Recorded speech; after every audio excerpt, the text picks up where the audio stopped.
ত্রয়োদশ জাতীয় সংসদ নির্বাচনের তফসিল ঘোষণার জন্য প্রধান নির্বাচন কমিশনারের ভাষণ চূড়ান্ত করেছে কমিশন। আগামীকাল রাষ্ট্রপতির সাথে সাক্ষাৎ শেষে সন্ধ্যায় কিংবা পরদিন বৃহস্পতিবার তফসিল ঘোষণা করবে ইসি। আবার গোয়ার ইসি সচিবালয় থেকে এ বিষয়ে বিস্তারিত জানাতে যুক্ত আছেন মিয়া আমিরুল। আমিরুল, জানাবেন জাতীয় নির্বাচনের তফসিল ঘোষণার বিষয়ে সবশেষ কী তথ্য রয়েছে? উজ্জ্বল, আপনার যে প্রশ্নটি সেটিও কিন্তু আমরা করেছিলাম নির্বাচন কমিশনার আব্দুর রহমান আল মাসুদ। তার সাথে আমাদের কিছুক্ষণ আগে কথা হয়েছিল।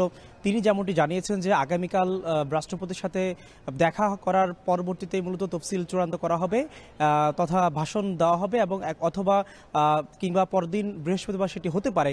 এবং একই সাথে আমরা জানতে চেয়েছিলাম কিংবা বিভিন্ন দপ্তর ঘুরে জানার চেষ্টা করছিলাম যে মূলত তফসিলের মধ্যে কী কী বিষয় গুরুত্ব আরোপ করা হতে পারে, যদিও সেটি প্রধান নির্বাচন কমিশনার আনুষ্ঠানিকভাবে জানাবেন। তবে আমরা এখন পর্যন্ত যে বিষয়গুলো জানতে পেরেছি সেটি হচ্ছে মূলত যে এখানে যেহেতু ২৪-এর গণঅভ্যুত্থান পরবর্তী এবার নির্বাচন, সেটি ঘিরে একটি আলাপ আলোচনা কিংবা জোর দেওয়ার একটি বিষয় থাকবে এবং একই সাথে রাজনৈতিক দলের যে অংশগ্রহণ সেটি নিশ্চয় থাকবে। কেননা আগেরকার সময় চেয়ে বর্তমান সময়ে কিন্তু রাজনীতির যে গতিবিধি কিংবা রাজনীতির মাঠ সেটি কিন্তু অন্যরকম একটি আবহ বিরাজ করছে, সেটি অবশ্যই এখানে তফসিলের ভাষণে গুরুত্ব পাবে। এবং একই সাথে আমরা যেমনটি জানতে পেরেছি যে যেহেতু বর্তমানে আইনশৃঙ্খলা পরিস্থিতি একটি বড় বিষয় হয়ে দাঁড়িয়েছে, বিভিন্ন মহলে এটি নিয়ে আলোচনা সমালোচনা চলছে এবং ভোট সুষ্ঠু হবে কি হবে না এটিও কিন্তু একটি ব্যাপার বলা হচ্ছে যে আইনশৃঙ্খলা পরিস্থিতিকে কেন্দ্র করে কিংবা আইনশৃঙ্খলা পরিস্থিতিকে উল্লেখ করে নানা মহলে সেটিও নিশ্চয় থাকবে। এবং একই সাথে আমরা প্রধান নির্বাচন কমিশনারকে কিছুক্ষণ আগেই দেখেছিলাম, তিনি ইসি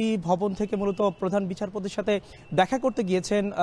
যেটি কথা রয়েছে যে যেহেতু সীমানা জটিলতা কিংবা একই সাথে বেশ কয়েকটি রাজনৈতিক দলের নিবন্ধন সংক্রান্ত ব্যাপার রয়েছে, হয়তোবা তিনি প্রধান বিচারপতিকে সেই বিষয়গুলো নিয়ে বলবেন যেন সেটি দ্রুত সময়ের মধ্যে নিষ্পত্তি হয়। এবং একই সাথে আপনি জেনে থাকবেন যেহেতু তফসিল পরবর্তী সময়ে যে বিভিন্ন প্রার্থী থাকে সেই প্রার্থীদের যে নিবন্ধন কিংবা সেই প্রার্থীদের যে মনোনয়ন সেটি দাখিল কিংবা এটি বাতিল ঘিরে কিন্তু অন্যরকম একটি ব্যাপার থাকে, বিভিন্ন ধরনের আপিল শুনানি হয়।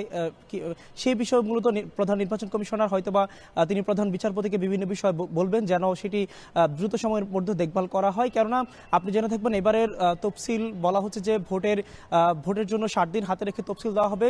আমরা যেমনটি লক্ষ্য করছি কিংবা বিভিন্ন সময় দেখেছি ইসির গতিবিধি কিংবা কার্যক্রম কিংবা কার্যসূচি সেটির মধ্যে যেটি বলা হচ্ছে যে সেটি হয়তোবা ফেব্রুয়ারির 8 কিংবা 12 তারিখ হতে পারে। তবে সেটি চূড়ান্ত প্রধান নির্বাচন কমিশনের বক্তব্যের মধ্য দিয়ে জানতে পারবো। তবে আমরা এখন পর্যন্ত যে বিষয়গুলো জানতে পেরেছি, আমি সকালে সেই যে ইসি সিনিয়র সচিব রয়েছেন তার সাথে কথা বলেছিলাম এবং একই সাথে বেশ কয়েকজন নির্বাচন কমিশনারের সাথে আমাদের কথা হয়েছে, আমি পার্সোনালি কথা বলেছিলাম।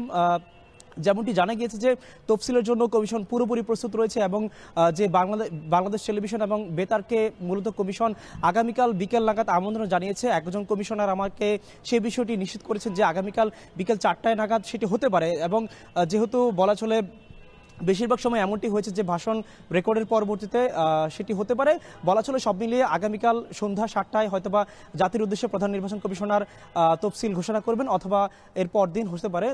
উজ্জ্বল, আমার কাছে এই ছিল এখনকার সবশেষ। নির্বাচনের তফসিল নিয়ে ইসি সচিবালয় থেকে বিস্তারিত জানাচ্ছিলেন মিয়া আমিরুল। জানাবো।